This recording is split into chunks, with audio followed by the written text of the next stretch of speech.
वृंदावन वासियों ने देखा को एक बाबा आया, तपस्वी महात्मा भोलेनाथ जी आया और गलियों में घूमता फिरिया, लोग बाग हाथ में दक्षिणा दान लेके पीछे पीछे घूमा, बाबा ले लो, पर बाबा ने ध्यान ही नहीं दिया। सब लोग बाग ने कहा को तपस्वी त्यागी महात्मा है, इसको कुछ भी नहीं चाहिए, अपन इसका दर्शन करा और अपने मन को स्थिर करके परमात्मा का भजन करा। और वो वहां जाकर के रुके भोलेनाथ जी जहां पलने में भगवान श्री कृष्ण जी झुलरिया दिया, मां स्थिर हो गया। ये दिया कि मां मुझे कन्हैया का दर्शन करा दे। बहुत लंबी चौड़ी यात्रा करके आ रही हो। माँ यशोदा ने पूछी बाबा कहाँ से आया? कैलाश पर्वत से आ रही हो। तो माँ यशोदा ने की कि यहाँ क्यों रोबा आया? मैं भोलेनाथ जी बैठे तो मैं दर्शन कर लेता, भोलेनाथ जी बैठे था तो मैं रो ले तो दर्शन करके, यहाँ क्यों आयो रोबा? भोलेनाथ जी ने कहा बाप मारे माता की मली आओ। शब्द के द्वारा शब्द की उत्पत्ति होती, उसमें बुरा नहीं लगता। जैसे अभी अपन ने भागवत कथा में कोई शब्द बोल दिया, इसमें बुराई नहीं मानता है वो विधाता, है ना, क्योंकि ये तो सत्य स्वरूप है ना, इसमें कोई बुराई ढूंढता ही नहीं है वो परमात्मा। आप यहाँ क्यों आया? मैं कैलाशपति बैठे होगा, मैं दर्शन कर लेता। अब माँ यशोदा, अब भोलेनाथ जी सोच रही है कि बापड़ी हनी कहीं पतो कि वो कैलाशपति तो रोग आयो ही, दूसरो है ही नहीं, कैलाशपति ही है जो कालबेलियो बन के आयो, बाबा बन के आए। हो सके आज महात्मा जी के रूप में घना भी बन के आया हो अपने बीच में आचार्य जी। हाँ निकर अपन सोचला के विनोद जी शास्त्री जी बेटिया है खड़ा, वो दूसरा ही बन के आया। हो सके वो कड़ी रूप में आ जाए।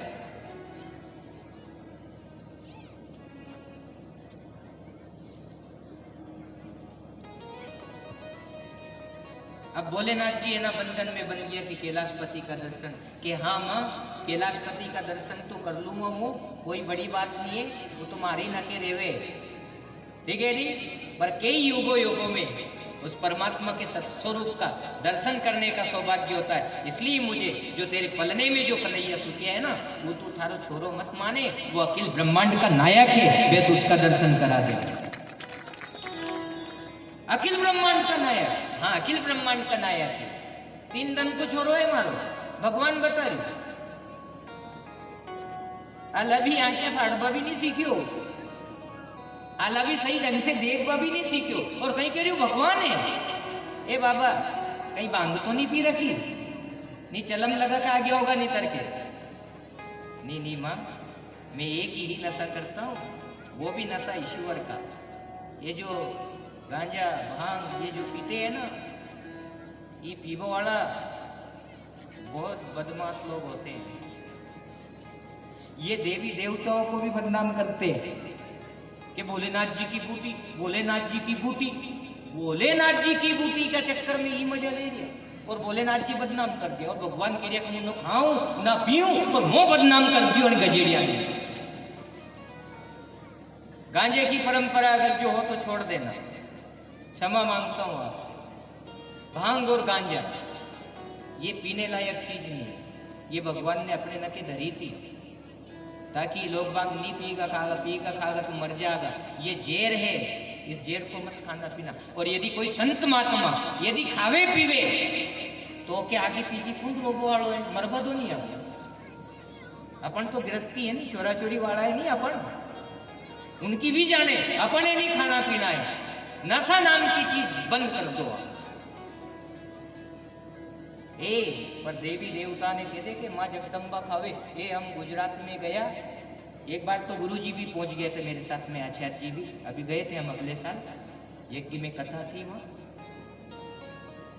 तो उसके पहले भी 2-3 साल पहले वहीं भागवत कथा हुई थी। तो ऐसे काली माता का मंदिर था, भवानी माता का। कथा के बाद में हम घूमबा गए तो माता रानी के ये खून बह रहा है। मैंने की मरी ये माँ काली की ये खून देखिए, बलि चढ़े, रोज बकरा कटे, रोज मुर्गा कटे, असो अपने अनंत तो नहीं हो नहीं है, कोई बलि मली तो नहीं लेके आवे। हाँ इस जगह ऐसा नहीं होना है, नहीं तो अपराध हो जाएगा और वो पाप संपूर्ण क्षेत्र को भुगतना पड़ेगा, नष्ट हो जाएंगे अपन सब। इसलिए यहाँ ऐसी प्रथा मत लगाना कि यहाँ मुर्गा चढ़ाओ, बकरा चढ़ाओ, कोई मन्नत लेके आओ। और अगर जो कोई आवे भी है तो वो की गर्दन धर के चलाओ, आवे कुराड़ो थारी गर्दन को ऊपरे कसो लगे वो। या बलि सही है, अपनी स्वयं की बलि चढ़ाओ, दूसरे जीव की बलि मत चढ़ाओ। फिर उन लोगों को कहा कि मन यार ये गलत है, यदि आप ऐसा करोगे तो मुंह कथा करवा नहीं आऊंगा। आखिरी बार है। फिर उन लोगों ने फिर सुधार किया, फिर गए डबल से, तो बड़ा अच्छा सुंदर मंदिर बना और यज्ञ हुआ। 108 कुंडी है। कितना? 108 कुंडी है। इतनी जगह में तो यज्ञशाला थी। जत्री अपनी दिख रही नहीं बल्डी, 108 कुंडी, इतनी बड़ी यज्ञशाला थी। और बहुत अच्छा यज्ञ किया, बहुत आनंद की अनुभूति हुई और बहुत अच्छा लगा। तो देवी देवताओं को बदनाम मत करो। अब देखो ज्यादातर भी लोग इनमें शामिल हो रहे हैं गांजा भाग में, कि समाज ने अनंग लोगों ने की गई शराब गलत चीज है, मत पियो। तो उनने सोची यार इनमें भी नशो, उनमें भी नशो, यो छोड़ो वह पकड़ लो। तो अन्य ये शराब छोड़ दी और वो पकड़ ली। असुनाटक हो रही हो। इसलिए नशा तो सबसे बुरी चीज है, आप उसका सेवन मत करो और देवी देवताओं को बदनाम मत करो। देखो देवी देवता नहीं खाते। एक दृष्टांत आपको सुनाऊं मैं, क्योंकि तो भोलेनाथ जी आए ना गोकुल जी में, इसलिए ये चर्चा चली अपने बीच। एक 60-70 साल की बूढ़ी डोकरी, ठीक है, जलेबी की दुकान के सामने बैठी, थोड़ी दूर है, जलेबी खावा की आई मन में कि जलेबी खाऊं, पर दुकान पे लेवा जाऊं तो लोग बाग सोचे कि देखो बुरी डोकरी भी जलेबी खावा की आ गई। बापड़ी मन मार के बेटी रही हुआ, पर एक 4-5 साल को छोरो जो नहीं बोले उन्हीं पकड़ लियो और गोदी में बैठा लियो और अपनी साड़ी को पल्लो का पक्के ऊपरे पटक के और कीमती लाख की तोड़ को अब उन छोरा के अगन पड़े तो वो रोवे और रोवे। तो लोगों ने पूछी क्यों मायो छोरो क्यों रो रही हो? ये जलेबी खा गो। छोरा को नाम ले दियो साहब कि जलेबी खा गो। टिकलाओ हम लादा 10 रुपये दिया 100 ग्राम वो लाके दी। ये छोरा है तो टोटड़ियों पकड़ा दियो, ये छड़ा की आड़ में 100 ग्राम भपका की छोरा को नाम ले दियो तो खावा। ऐसे देवी देवताओं का नाम ले रहा है अपन, बताओ, और खा अपन रहा है। ये अन्याय हो रहा है। इसलिए सुधार करेंगे और जीवन का भी सुधार होगा तो वो सदगुरु लीजिएगा। और जिस दिन वो परम गुरु मिल गया कहीं आपके जीवन में, तो आज जैसा वृंदावन में दीदार हो रही है कन्हैया, ऐसे आपके जीवन में भी हो रहा है। माँ यशोदा सीखी के बहुत दूर से आए, माँ दर्शन करा दे। बस एक ही अभिलाषा है, दर्शन से वंचित मत रखना कि बाबा हमारे समझ में नहीं आवे आपकी बात, क्योंकि मारो छोरो भगवान कसा हो। दोनों के बीच में सत्संग चला सा। माँ यशोदा भी समझदार थी कि कोई सदगुरु यदि द्वार पे आया तो थोड़ी देर के लिए सत्संग हो जाए, कहीं ना कहीं प्रकाश होगा जीवन में, ज्ञान मिलेगा तो जीवन सफल होगा। 12 देर तक रोक के रखा है माँ यशोदा, सब बताई, सब बातें बता दी। उधर भगवान माँ यशोदा भी कन्हैया को छोटा बता के और सदगुरुदेव से कुछ बड़ी चीज प्राप्त करवा की सोच रही थी और मन में विचार करियो कि छोरा छोटो बताऊं तो दका गुरुदेव कन्हैया कतरो बड़ो बता दका। और यदि गुरु ईश्वर जितना बड़ा बताता है उतना ही गुरुद्वार की महिमा बढ़ती है, याद रख लेना। उतनी सामर्थ्यता बढ़ती है। यदि गुरु ईश्वर को छोटा बता दे और धन संपत्ति को यदि बड़ा बता दे तो गोविंद की महिमा भी घट जाएगी और उस गुरुद्वार की महिमा भी घट जाएगी। और यदि ईश्वर को बड़ा बताएगा तो वो गुरुद्वार भी श्रेष्ठ होगा। जाओगे उसी से आप अपना लगाव रखोगे और उसी में आपकी वृत्ति जागेगी, है अन्यत्र मन आपका इधर उधर नहीं जाता। माँ यशोदा ने फिर कह दी कि नहीं बाबा, बालक तो है, भगवान नहीं है, पर आपको स्वरूप भी तो टेढ़ो मेढ़ो है, विचित्र है। कहीं चोरा ने कहीं आंख देख लिया, कहीं आंख खुल गई। हाल अभी तक तो आंखें नहीं खोली होने, पर आंख खुल गई और कहीं आंख देख लिया और वो चमक गई और कहीं डर भरा गयो और कहीं नजर लाग गई तो कहाँ रोती फरुआ। खूब कहा माँ यशोदा ने। और भोलेनाथ जी ने बहुत बड़ा बताया उस गोपाल को कि चंदा सूरज नौलख तारा सब माई ज्ञान डरे इनका। चंदा सूरज नौलख तारा सब माई ज्ञान डरे इनका। चंदा सूरज नौलख तारा सब माई ज्ञान डरे इनका। चंदा सूरज नौलख तारा सब ही ज्ञान डरे इनका। लोग कोई डरावे ये बालक नहीं करने का।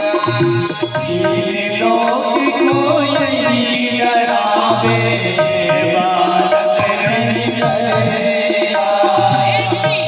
लोग कोई डरावे ये बालक नहीं करने का। लोग कोई डरावे वो बालक नहीं करने का।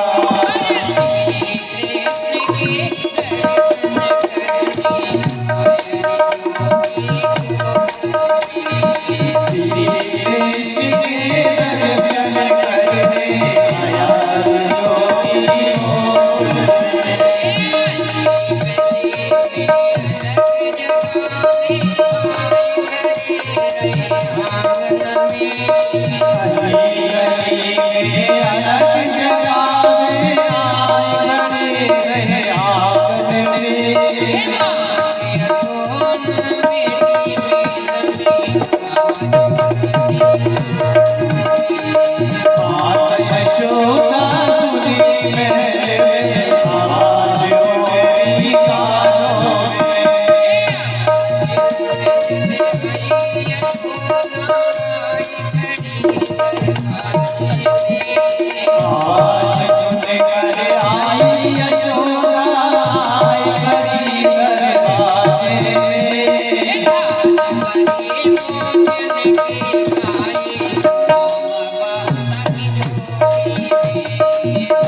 समझ में नहीं आएगा। ये बात पक्की है। माया छूटते ही के मायापति से आपका संबंध हो जाए। जब तक माया पकड़ के रखी यशोदा के बाबा ज्यादा बहाना तो मत बनाओ, अगर जो एक थाली से काम नहीं चल रही हो तो एक और भर के ला दूं। नहीं यशोदा, मुझे तो ईश्वर का दर्शन करना है, तो ईश्वर का दर्शन करा दे। बहुत दूर से आया, मेरी यात्रा सफल हो जाएगी यदि कन्हैया का दर्शन करा दिया तो। ओहो, माँ यशोदा ने सोचा कि ये बाबा अपने आप में मुक्त है और इसका सत्संग भी जीवन में अपने मुक्त कर देगा। इसलिए कि हर जगह अपने नहीं दौड़ना है, हर जगह नहीं जानो है। सत्संग में भी, कथा में भी, जहाँ समझ में आवे और ऐसा लगे कि उस वाणी ने अपने मुक्त कर दिया, तो फिर उससे आप प्रेम करना, उससे आप अपना दीदार करना, उसकी सोबत में जाना, उसके द्वार पे जाना और अपना कल्याण करना। यशोदा, जब तक तो माया पकड़ेगी नहीं, जब तक मायापति समझ में नहीं आएगा। आखिरकार है नहीं, यशोदा माँ ने भी जिद ठान ली कि यदि तुम सामर्थ है, आप परम गुरु है, आप सतगुरु है और आप ईश्वर की बातें करते हो, तो मुझे ईश्वर का दर्शन कराना ही होगा। और यदि ईश्वर का दर्शन नहीं होगा, जब तक मैं आपको नहीं छोड़ूंगा। अब भोलेनाथ जी ने मन में विचार करियो, लो पलनमी मत झूलता रहियो, नितरिया मोह कर कब तक झूलती रखेगी, ना जाने कब छोड़ेगी यशोदा, कोई पतो नहीं। मन में विचार किया माँ यशोदा ने, और मनमोहन के पास गया वो संदेश कि सतगुरु मेरो संदेश हरि से जा सुना दीजिए। यशोदा की इच्छा है कि मुझे ईश्वर का दर्शन करा दो, क्योंकि वो तो पूरा पढ़ा लिखा भी पढ़ लेते हैं ना, क्योंकि जान लेगा या मेरी मान लेगा, हरी कोरा पड़ा लिख लेगा, और नहीं जाना जाननहार तो तेरे दर जान गमा दूंगा। माँ यशोदा ने कहा कि जब आप इतनी बातें कर रहे हैं, वो बड़ा है, तो फिर मुझे उसका दर्शन करना। कहाँ है वो?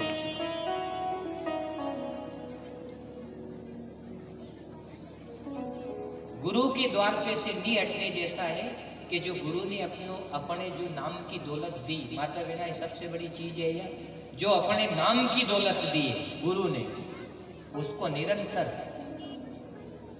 जपते रहो, निरंतर उसका सुमरण करते रहो, भटको मत, उस मार्ग से मत भटको।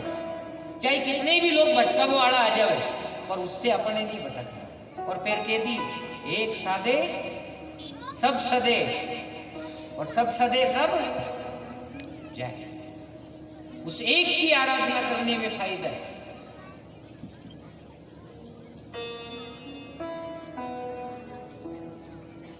भोलेनाथ जी ने प्रार्थना करी, प्रभु अब आप ही ये नैया पार लगा जो, क्योंकि इसने तो हमारे ऊपर एक जीवन को दायित्व डाल दियो कि जब तक मुझे ईश्वर का दर्शन नहीं करागा गुरु, जब तक मैं इसको नहीं छोड़ूंगा। उस एक ही गुरु को मत छोड़ो जब तक दर्शन नहीं हो। नहीं तो लोग बाग नहीं करे, यहाँ तो ईश्वर का द्वार बदल ले, गुरु द्वार की तो बात अलग है, पर लोग बाग ईश्वर का द्वार बदल ले। बताओ, 8-15 दिन जगदम्बा काली की यहाँ आया, उजाड़ो नहीं हो तो फिर हनुमान जी की यहाँ चले गया, तुम कहीं नहीं मले रहे।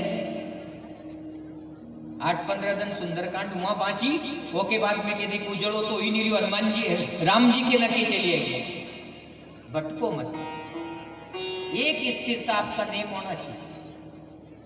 अनंत देवी देवताएं पूजने की अपेक्षा उस एक ही को पूज लो बस, और उस एक ही में सबका वास है।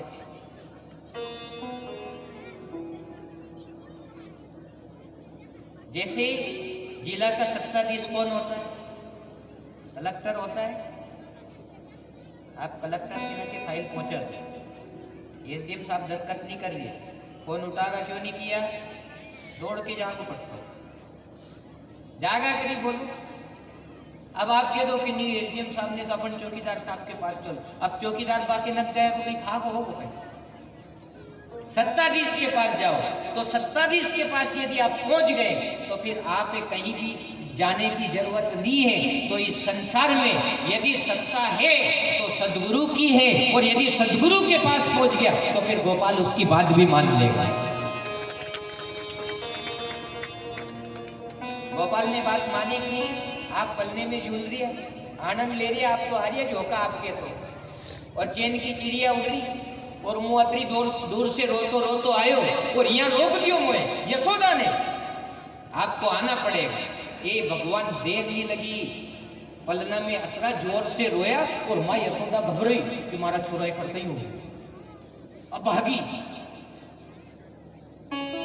और जैसे ही पलना से उठाया उन्होंने, तो तुरंत कहाँ गई? उनकी यहाँ गंगी गाय थी, गंगी नाम की गाय, कि कहीं हो सके उन्हीं बागलिया ने, उन्हीं महात्मा ने हो सके कहीं का जादू टोना मार दिया हो, मार चोरा पुत्र, कहीं नजर लग गई हो, तो दौड़ के गौशाला में गई, और उन्हीं गंगी गाय की पूंछ पकड़ के, और वह नजर उतर। अब कन्हैया जी कहीं कि तुम्हारे नजर नहीं लागी रही, वो की नजर के सामने ले चल, जो हमारा दर्शन करवा आयो, नजर नहीं लगी, तू यहाँ क्यों लाई? जब डॉक्टर को इलाज ही नहीं है तो फिर गोलियां खावा से कई मतलब है। पूरे आंगन घर ओसारा गौशाला दुनिया में रोती भरी यशोदा, पर छोरो रो तो बंद नहीं हुई। अब कहीं फिर माँ यशोदा ने सोची कि हो सके उन्हीं बाबा ने कहीं छोराए नजर लगाई, एक बार बाबा के नके तो लेती हो नहीं छोराए। देखो धीरे धीरे बंधन से मुक्त कर दिया परमात्मा। कैसे? कि यशोदा का थाली मोतियार हीरार घर बार सब छूट गया, केवल कन्हैया ही रह गयो। जब जीवन में कन्हैया ही रह जाए, सोच लो आप मुक्त, बंधन से मुक्त हो गया। उसी के चक्कर में मत रो रे कन्हैया, मत रो रे कन्हैया। फिर केवल गुरु और गोविंद रह जाता है जीवन में, और जब गुरु गोविंद रह जाते हैं तो फिर वो जीव भले ही आराम से सोवे, दो को काम करे, यदि रोटी भी अगर जो भूख लगेगी तो बना के खिलाएगा पट्टा। ये गुरु गोविंद की सत्ता है। ये दो ही रहना चाहिए पर जीवन में, तीसरा होगा तो फिर वो तीसरों खबड़ेगो, जब तक वो छूट गयो तो फिर ये इन दोनों की जिम्मेदारी है। आ रही नहीं बात समझ में तुझे बोल रहा हूं मैं, फिर पूछना पड़ेगी। माता बिना आप पीछे बेटी आप आ रही नहीं बात समझ में, आ रही नहीं? हाँ, नहीं तो बाल कृष्ण की कथा है, बालक छोरा की कथा। अच्छे भूले पड़ गया है, समझ नहीं पाया। यशोदा नहीं समझ पा रही, बोलो अभी तो बड़ी बड़ी बातें कर रही थी, और अब स्वयं यशोदा भी रोवा लागी, तातक छानो राखू रे तो माता बिना कई कई छोरो रोतो रे और वो छानो नहीं हो तो भी रोवा लाग जा गिले तारे गिले मुंह भी रोलू थोड़ी। होता है कि नहीं ऐसा बताओ? होता है ना? ये जाने अपने नहीं जाना ना हो, अपने नाच के अलावा जरूरत नहीं है, ये जाने क्योंकि इनने संग किया है उसका। इसलिए आप एक निवेदन कर दूं आज कि मां का दूध वो शिशु ही बता सकता है कि उसका स्वाद कैसा है। जना जना से पूछने की जरूरत नहीं है। ईश्वर का द्वार वो है कि जो उसका रसास्वादन करेगा उसके बारे में उसे ही पता रहेगा, जना जना ये नहीं रहेगा। इसलिए भजन करके देखना, उसके बाद में उसको समझ, भजन करना पड़ेगा।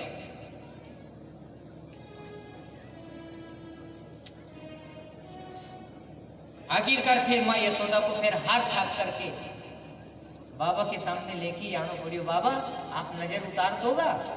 बहुत अच्छी तरीका से उतार को जानू मु नजर तो ला तो सही छोरा है। लेके आई, साड़ी को पल्लो हटायो।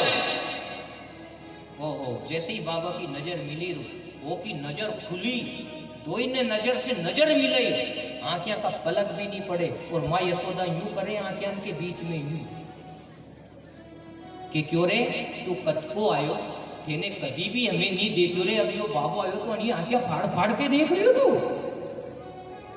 अतरा दिन हो गया तो ये आया, पर एक बार आंख उठा के नहीं देखिया थे हमें, पर आज ये बाबा आ गया तो देख नजर ही बन गई थारी। तो भोलेनाथ जी के लिए मां घबरा मती, मुंह नजर उतार दी हो, नजर के द्वारा नजर खींच ली हो, तू डरे मती, नजर उतार दूंगा।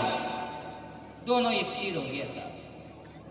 मां यशोदा भी ये नहीं सन की बेटी जैसी होगी, और वह दो ही ये देख रही है, ये है क्या?